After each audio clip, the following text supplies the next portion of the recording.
السلام عليكم، اهلا بيكم. انا مروه طارق وانتم بتتفرجوا على قناه موري كروشيه. النهارده هنتكلم في 7 عادات يوميه لو عملناهم يومنا هيفرق، وبالتالي السنه هتفرق خالص، وهتطلعي من السنه دي وانتي فعلا مختلفه وانسانه جديده. كل سنه وانتم طيبين، سنه جديده وسعيده عليكم يا رب.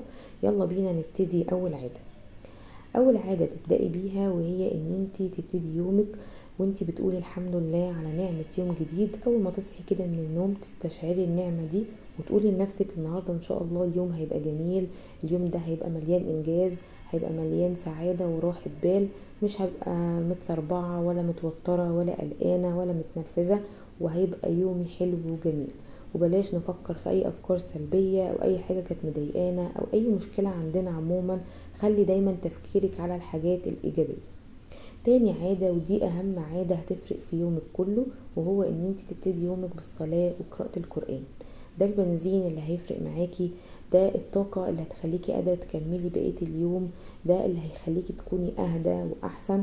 ويا سلام بقى لو بدأتي يومك بالصلاة، وكل صلاة الأذان يأذن تقومي تصلي على طول. ده هيفرق معاكي جدا وهيخليكي أهدى وأحسن، وبتفصلي من أي حاجة ضغطاكي أو تعباكي أو مضايقاكي، وهتحسي فعلا ان انتي بتفرقي.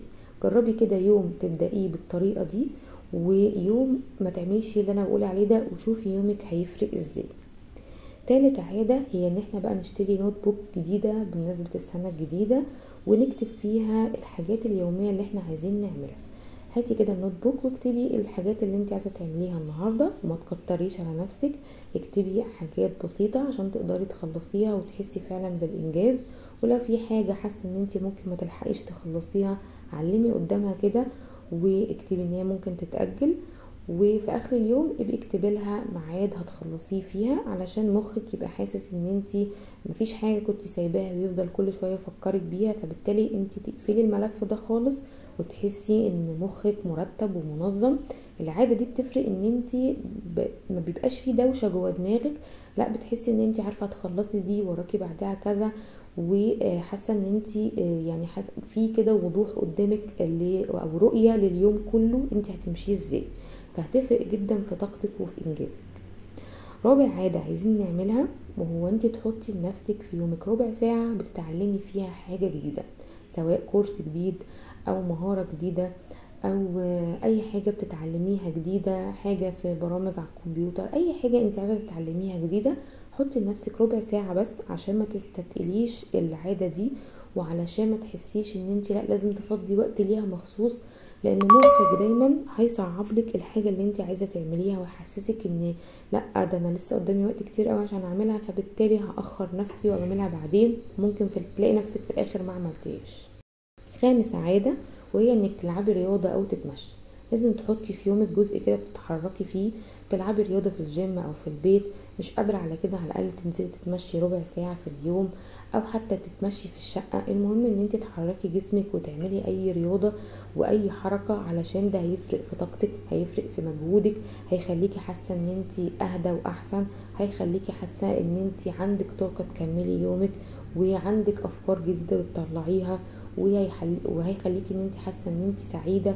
فده هيفرق معاكي جدا. ما تخليش اليوم يعدي كده وانتي ما تحركتيش فيه وما عملتيش حاجه، خصوصا لو انتي دايما تشتغلي وانتي قاعده وبتاخدي ساعات كتير جدا وانتي قاعده في اليوم، فما فيش حركه خالص. ده هيبقى صعب عليكي، هيخليكي بعد كده تتقلي وتحسي ان انتي مش قادره تتحركي، كمان طاقتك ومودك مش هيبقوا احسن حاجه.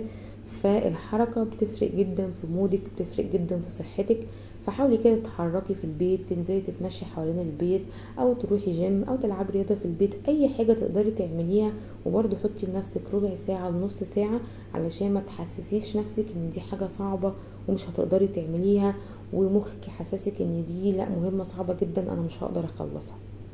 طيب سادس حاجه عايزين نعملها، هو اوعي تكوني بتتفرجي على التلفزيون وانتي بتشتغلي.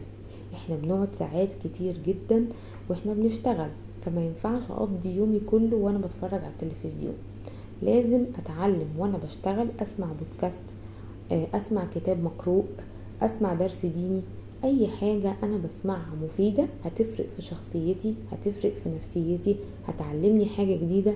المهم ان انا بسمع حاجة مفيدة. فتخيلي كده كل يوم وانت بتشتغلي او بتسمعي حاجة مفيدة، شوفي نفسك على مدار السنة انت هتبقي واحدة تانية ازاي، شوفي نفسك هتتغيري ازاي، اتعلمتي حاجات جديدة، سمعتي حاجات جديدة، فرقتي في حاجات جديدة. في ناس ما بيبقاش عندها وقت ان هي تمسك كتاب وتقرأ، ففكرة ان انت تحطي السماعات في ودنك وتسمعي كتاب مقروء دي هتفرق معاكي جدا. ويا ريت الكتب دي ما تكونش بقى روايات وحاجات خيالية، لا يا ريت تكون حاجات فيها بتتعلمي فيها حاجة، بتتطوري فيها في حاجة تكون فعلا مفيدة ليكي وهتفرق في شخصيتك. فدي حاجة مهمة جدا لازم نركز عليها، ان احنا ما نضيعش وقتنا كده، لان احنا كلنا هنسأل احنا ضيعنا وقتنا في ايه. فوانتي بتشتغلي دايما حاولي ان انت تشتغلي، ومش بس تشتغلي، لا تسمعي كمان حاجة مفيدة معاها، دي هتفرق جدا في شخصيتك. سابع حاجة واخر حاجة، وهي ان احنا في اخر اليوم نكتب ايه اكتر حاجة بسطتنا، ايه اكتر حاجة حصلت حلوة في يومنا. لو في موقف حلو حصل، لو في حاجة انت عملتيها لنفسك حلوة وبسطتك، اي حاجة انت مبسوطة منها حصلت في يومك تكتبيها، دي هتفرق معاكي جدا وهتحسسك ان اليوم فعلا انتهى بحاجة كويسة. فحاولي تعملي العادة دي هتفرق معاكي جدا. وما تنسيش تعلمي على المهام اللي انت عملتيها في يومك وخلصتيها، دي هتحسسك بالانجاز وهتحسسك فعلا ان انت مبسوطة، وهتخليكي عايزة تاني يوم تقومي وتعملي نفس الروتين ده. وفعلا الروتين ده هيفرق معاكي لو عملتيه كل يوم على مدار السنة، انت هتبقي واحدة تانية. اتمنى ان يكون الفيديو فرق معاكم، وياريت لو في نصيحة فرقت معاكم فعلا تكتبوها لي في الكومنتات تحت الفيديو. شكرا ليكم، سنة سعيدة عليكم يا رب.